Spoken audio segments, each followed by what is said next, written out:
വിശുദ്ധ പൗലോസിലെയ റോമാക്കാർക്ക് എഴുതിയ ലേഖനം 11-ാം അധ്യായം 33 മുതൽ 36 വരെയുള്ള വാക്യങ്ങൾ.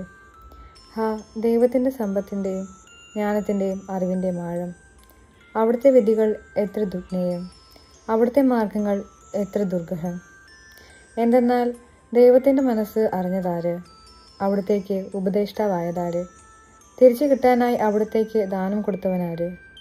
എന്തെന്നാൽ എല്ലാം അവിടുന്ന് നിന്ന്, അവിടുന്ന് വഴി, അവിടുന്നിലേക്ക്, അവിടുത്തേക്ക് എന്നേക്കും മഹത്വമുണ്ടായിരിക്കട്ടെ. ആമേൻ.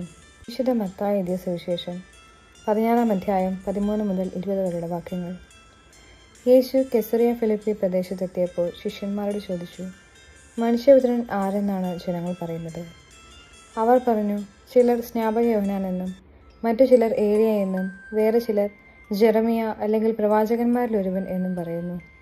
അവൻ അവരോട് ചോദിച്ചു, എന്നാൽ ഞാൻ ആരാണെന്നാണ് നിങ്ങൾ പറയുന്നത്?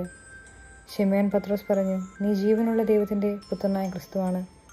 യേശു അവനോട് അരുളി ചെയ്തു, യോനായുടെ പുത്രനായ ശിമയോനെ, നീ ഭാഗ്യവാൻ. മാംസരക്തങ്ങളല്ല, സ്വർഗസ്ഥനായ എൻ്റെ പിതാവാണ് നിനക്കിത് വെളിപ്പെടുത്തി തന്നത്.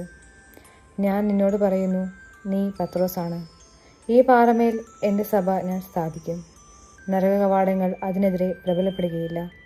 സ്വർഗരാജ്യത്തിൻ്റെ താക്കോലുകൾ നിനക്ക് ഞാൻ തരും. നീ ഭൂമിയിൽ കെട്ടുന്നതെല്ലാം സ്വർഗത്തിലും കെട്ടപ്പെട്ടിരിക്കും, നീ ഭൂമിയിൽ അഴിക്കുന്നതെല്ലാം സ്വർഗത്തിലും അഴിക്കപ്പെട്ടിരിക്കും.